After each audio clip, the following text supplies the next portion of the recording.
devastating news, I would say, but I don't think it was unexpected given the time period of the season.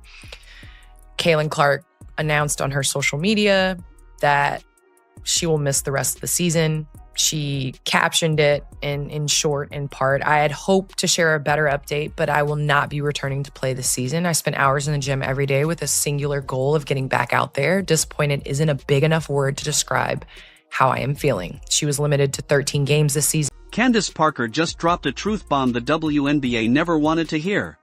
Caitlin Clark's decision to shut it down for the season isn't just a setback for Indiana, it's a crisis for the entire league. And now the whispers are getting louder. What if Clark decides she's had enough and walks away from the WNBA altogether? That's not paranoia, that's the nightmare scenario. The league thought it had time to fix its problems, but time's up. If Clark quit tomorrow, what would the WNBA look like? Empty arenas, tanking ratings, angry sponsors, a collapse that no press release could cover. Clark, just 2 years into her pro career, is sidelined with nagging groin and leg injuries. You can hear the frustration even in her carefully measured public comments. This isn't just about a lost season, it's about relentless pressure, an environment that failed her, and a league that refused to protect the very star keeping it alive. She was limited to 13 games this season, and she hasn't played since July 15th when she suffered a right groin injury in the final minute of the Fever's win versus the Sun right before the All-Star game. I mean, that's our girl. That's our girl. And I feel like no matter what happened, you have to protect you and you have to protect your career. Enter Candace Parker. A legend who knows what it means to push a body past its limit. She didn't sugarcoat her take. Parker flat out said Clark made the right call. She admitted that late in her career, she ignored warning signs, tried to grind through injuries, and paid dearly for it.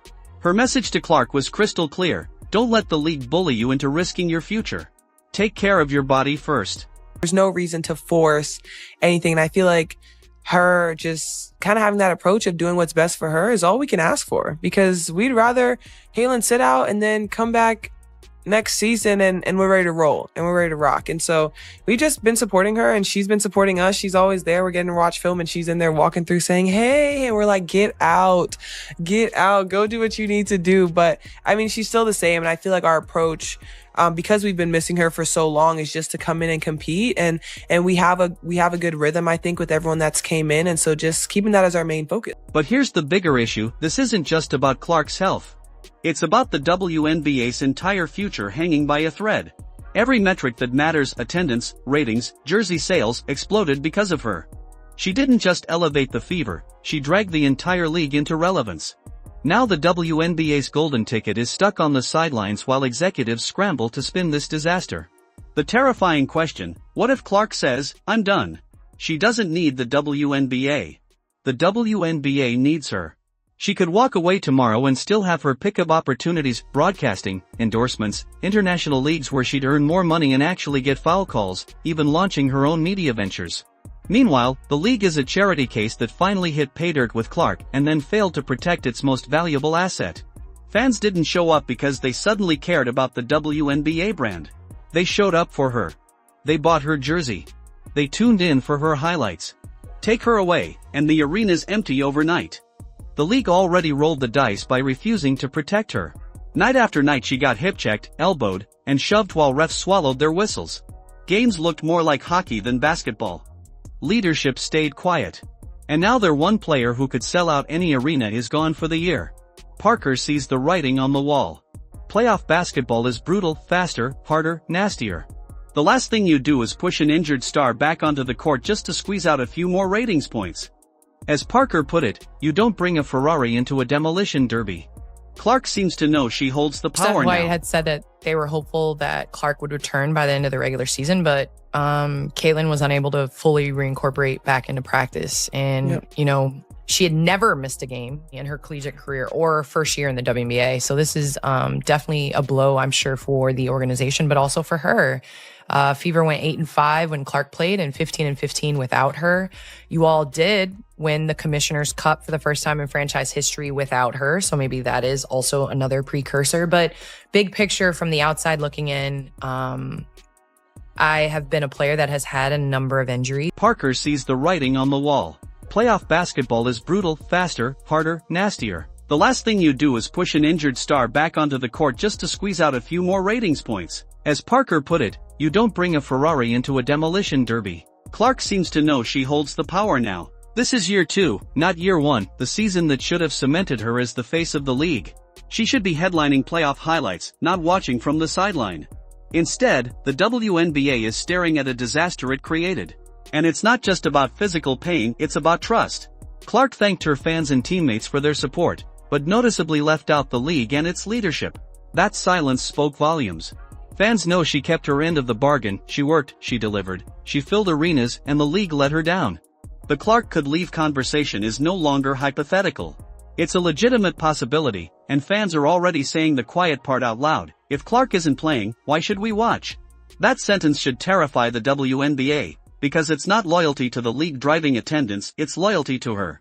And taking the time, and there is a difference in being a role player and coming in and playing a role and coming in off of an injury. There is a rhythm, but when you are Caitlin Clark and you have the ball in your hands and you are on the other team's scouting report, to come in half and not be able to be in that amount of, I would say, shape, rhythm of the game, because the rhythm of the game changes towards the end of the year. And so when it started getting closer to the end of the regular season, I was like, it's dangerous to come back during playoff basketball because the whole flow, the physicality, all of that is different. And so I know it's difficult to kind of take time and understand the big picture, especially when you're living with tunnel vision and you've worked so hard to get to where you're at, but it's the smart thing. And I'm proud of this generation for taking the time they need, looking at the bigger picture, and making sure that they get healthy. So Caitlin Clark, hope you feel better. You have a great off season and you come back. Candace Parker's voice cuts through all the noise.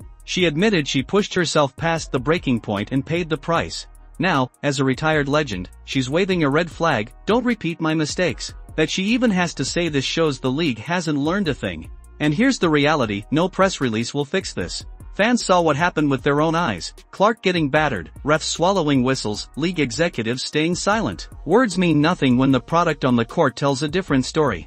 If Clark walks, the fallout will be nuclear. Ticket sales, merch numbers, highlight reels, gone.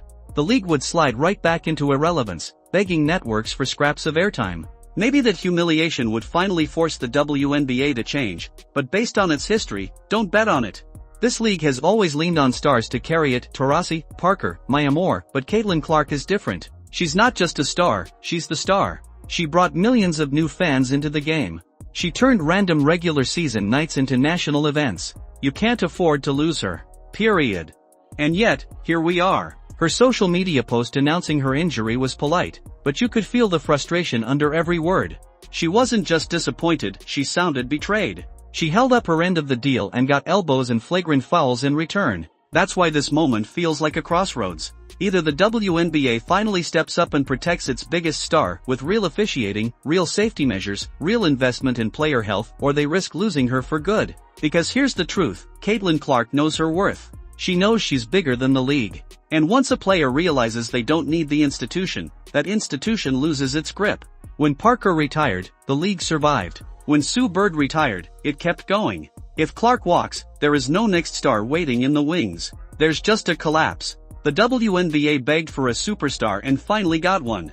They plastered her on every promo, bragged about her ratings, and squeezed every dime they could out of her presence.